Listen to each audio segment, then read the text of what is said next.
E aí galera que lê Gibi, tudo tranquilo com vocês? Sejam muito bem-vindos ao Eu Leio Gibi, o meu nome é João e o vídeo de hoje é pra gente conversar um pouquinho, a gente poder trocar umas ideias sobre Road Rage, Fúria sobre Rodas, publicação da Tábula Editora, e temos aqui a adaptação para os quadrinhos de A Tribo, do Joe Hill e do Stephen King, e também de O Encurralado, do Richard Matheson.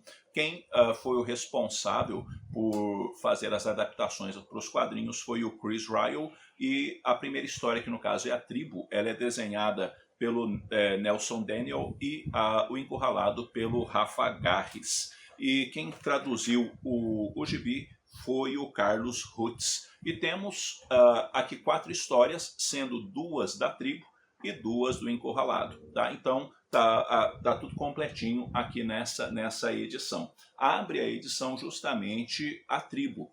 E em A Tribo nós vamos conhecer justamente um grupo de motoqueiros que chama A Tribo. E eles estão bastante frustrados por conta de algumas situações que aconteceram. Eles colocaram dinheiro num negócio ilícito e as coisas não acabaram saindo do jeito que eles queriam. E como tudo que está ruim pode piorar mais um pouco, as coisas pioraram e pioraram muito. Quem lidera a tribo é o Race Adamson. E o Race, ele não está entrando aí num acordo, digamos assim, com o filho dele, que é o Vince. E o Race e o Vince têm pontos de vista sobre tudo que aconteceu bem diferentes. Um acha que é bom largar tudo para lá, o outro acha que não dá para ficar no prejuízo. E eles acabam não se entendendo exatamente diante de todas essas controvérsias, todas as coisas já ruins que aconteceram, a tal da situação que não melhora de jeito nenhum.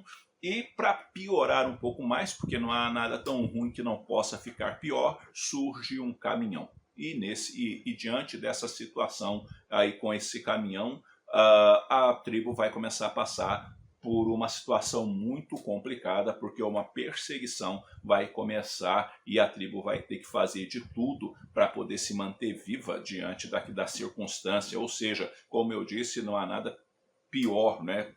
Nada ruim que não possa piorar. Já no Encurralado, nós temos um sujeito que já acha que a vida dele vai melhorar. Ele acredita que as coisas vão ficar um pouco melhores, porque, enfim, parece que há uma luz no horizonte. E ele está indo para um determinado compromisso de trabalho. Enquanto ele está nesse determinado compromisso de trabalho, indo para São Francisco, no caso, ele acaba alcançando, digamos assim, um caminhão.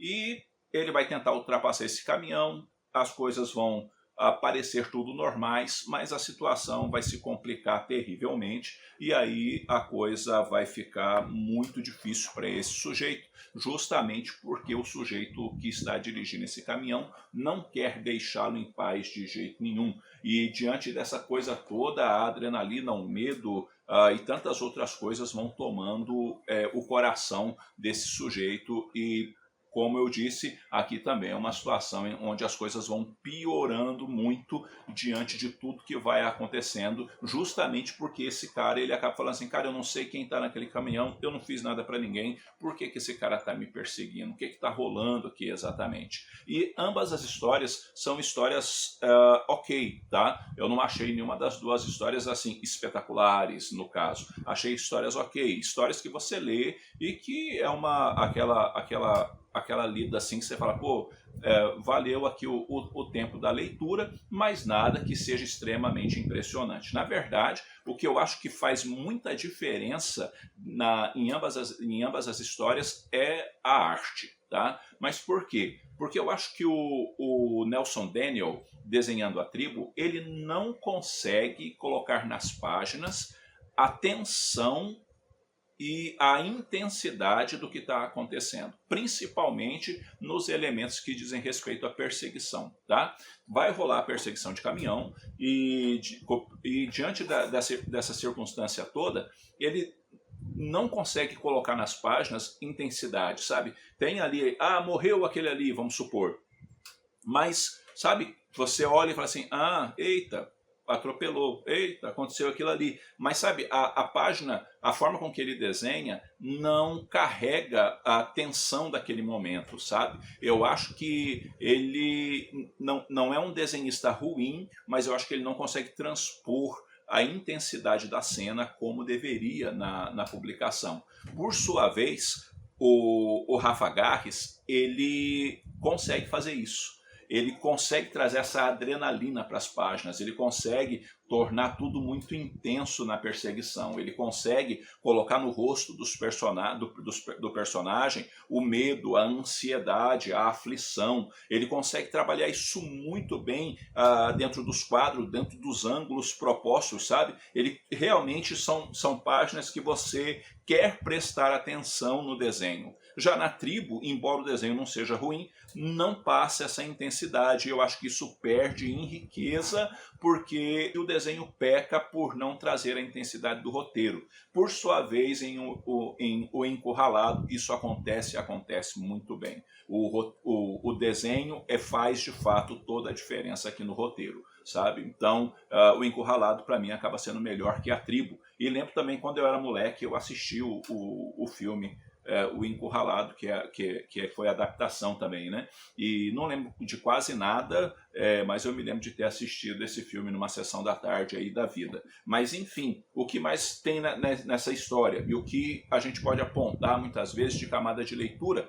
Bom, em A Tribo a gente pode ter algumas camadas de leitura, ou seja, aquilo que começa errado não dá para terminar certo, tá? Ou seja, as escolhas da turma da Tribo são escolhas erradas. Aquilo que eles estão colocando energia, vigor, vida, está sendo colocado do jeito errado. Então não tem como acabar do jeito certo.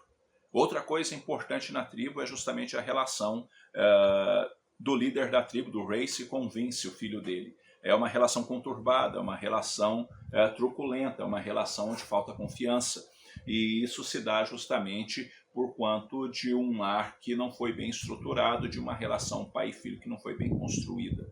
E quando muitas vezes isso acontece, ou seja, o pai não consegue se relacionar bem com o filho e, consequentemente, o filho não consegue se relacionar bem com o pai, tudo fica muito conturbado, tudo fica muito truculento e tudo fica muito difícil numa coisa que era para ser pacífica e, na verdade, amorosa. Já no Encurralado, a gente tem sempre tem a questão de agora a vida vai melhorar, justamente porque eu estou com boas perspectivas, as coisas estão encaminhando bem. E essa é uma coisa boa, porque a esperança é uma coisa que nunca pode faltar no coração da gente. Precisamos ser esperançosos, precisamos olhar adiante, né, e tocar a vida adiante. Há algo a se construir, precisamos construir. Mas muitas vezes a gente se depara também na vida da gente com as pessoas que pura e simplesmente têm prazer em prejudicar os outros. Pessoas que por algum motivo nunca foram com a cara da gente, não foram com a cara da gente, porque eu não faço a mínima ideia. Elas simplesmente não simpatizam e querem, consequentemente, prejudicar a gente. E é isso que muitas vezes acaba acontecendo aqui no Encurralado. E são coisas que muitas vezes a gente acaba passando. Ou seja, fulano me prejudicou sem eu nunca ter feito nada para ele. Mas qual é o problema? Eu existo. Isso, pelo simples fato de eu existir, essa pessoa fica aborrecida comigo. E eu não posso deixar as ações dessa pessoa realmente me afetarem. Eu não posso deixar as ações dessa pessoa apagarem a minha alegria de viver, o meu desejo de sonhar. Então são coisas importantes que valem pensar e valem refletir. Enfim, que nota que eu dou para Road Rage, Fúria sobre Rodas? Eu dou uma nota 7,5. Como eu disse, é uma adaptação ok, é a tal da história que a gente lê tranquilo, lê como uma boa distração, mas não é nada de explodir cabeças e coisas desse tipo, mas sim o que faz diferença realmente aqui na hora de você ler a história é a arte, porque os desenhistas são diferentes, e eu acho que o Rafa Garres deveria ter desenhado todo o gibi, que eu acho que ele conseguiria também trazer